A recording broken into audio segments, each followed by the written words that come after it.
Marcus was standing in line at an Apple store on a Friday morning in September. He was preparing to spend $1,199 on a new phone. A phone that was only slightly faster than the one already in his pocket. He wasn't confused about his decision. Marcus knew every technical detail. He had watched every review, read every leak, and follow every rumor for months. The new phone had one extra camera lens. The processor was marginally faster. The screen was slightly brighter. On paper, it was clearly better. But Marcus couldn't clearly explain what his current phone failed to do. It made calls, sent texts, took photos good enough for Instagram, ran every app he needed without problems. His phone was only 18 months old and worked perfectly. The night before, he had even used it to watch the keynote announcing its replacement. Nothing had changed overnight. Yet standing in that line, Marcus felt something strange. A subtle anxiety, a sense that he was falling behind. As if his phone had suddenly become inadequate. That was the moment the magic happened. Not inside the phone, but inside Marcus's perception. Just 24 hours earlier, he was completely satisfied. Now, after watching a polished presentation by Tim Cook, dissatisfaction quietly appeared. His perfectly functional device had been psychologically downgraded. Not because it broke, but because something newer existed. Marcus didn't need a new phone. What he needed was to believe that his current phone was no longer enough. And Apple has spent billions of dollars making sure people like Marcus believe exactly that. Marcus bought the new phone. He spent the weekend transferring data, logging into apps, and admiring how familiar everything looked. By Monday morning, the excitement was gone. The new phone felt normal, almost identical to the one he replaced. The thrill lasted about 72 hours. The payment plan lasted 24 months, and in roughly 18 months, Marcus would be back in another line. Once again convinced that what he had was suddenly not enough. My name is Edward, and I spend far too much time thinking about why perfectly good technology starts feeling broken the moment something newer exists. If you've ever upgraded a phone or laptop and realized weeks later that you paid $1,000 for almost the same experience, this video is for you. What I'm about to show you is not about technology, it's about psychology. The tech industry has built a psychological and financial extraction machine. One that quietly drains tens of thousands of dollars from the average household over a lifetime. Not for real innovation, but for the illusion of innovation. Most people never stop to ask a simple question: what problem is this upgrade actually solving for me today? If you can't name a real daily problem, the upgrade is not functional, it's psychological. Marketing replaces need with anticipation. You stop evaluating your current device based on use and start evaluating it based on comparison. And comparison is always unfair to what you already own. I call this system the upgrade illusion. And once you see how it works, product launches will never look the same. Here's the core truth. Modern tech companies are not built to sell you one great device. They are built to sell you the same device over and over again, with tiny improvements marketed as revolutions. Apple, Samsung, Google, they don't need your old device to be worse. They only need you to feel like it's worse, and that's much easier to engineer. Every September, the same ritual happens: a keynote, a flood of ads, influencers repeating the same talking points. Suddenly, millions of people look at their perfectly fine phones and think, maybe it's time.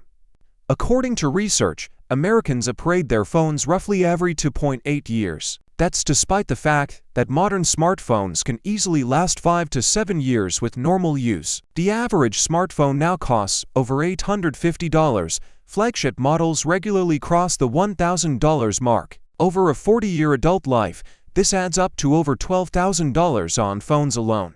And that's before accessories, warranties, cases, chargers, and financing fees. Now laptops, tablets, smartwatches, earbuds, and smart home gadgets. The average American household spends about $1,700 per year on consumer electronics. Over a lifetime, that's around $68,000 or over $300,000 if invested instead. There is also a social layer to the upgrade illusion. Phones are no longer just tools, they are social signals. What you carry communicates status, relevance, and belonging. When everyone around you upgrades, not upgrading feels like falling behind. Even if nothing in your life actually changed, humans are wired to copy the group. Tech companies don't create this pressure alone. Social media, unboxing videos, and influencer reviews amplify it. They turn a private decision into a public comparison. The illusion survives because everyone reinforces it without realizing it. The system doesn't need force, it only needs repetition. You're not buying technology, you're buying scheduled dissatisfaction. The illusion works through three mechanisms. The first is software obsolescence. Updates demand more power, more memory, more resources than older devices can comfortably provide. Your phone wasn't broken, it was updated into feeling broken. The second mechanism is hardware obsolescence. Devices are designed to be hard to repair. Batteries are sealed. Parts are restricted. Repairs feel expensive by design. An $89 repair pushes people toward a $1,000 replacement. The third mechanism is the release cycle itself. Each new launch reframes your current device as outdated, even when nothing changed. You're not watching a product launch, you're watching a psychological operation. The upgrades are real, but barely perceptible in daily life. You cannot feel a 5% speed increase, you cannot see minor camera improvements on a phone screen. What you're paying for is not utility, it's status reassurance. The alternative isn't suffering with old tech. It's buying nothing, or buying refurbished. A 2-year-old refurbished flagship delivers 95% of the experience at half the price. Escaping the upgrade illusion changes lifetime finances dramatically.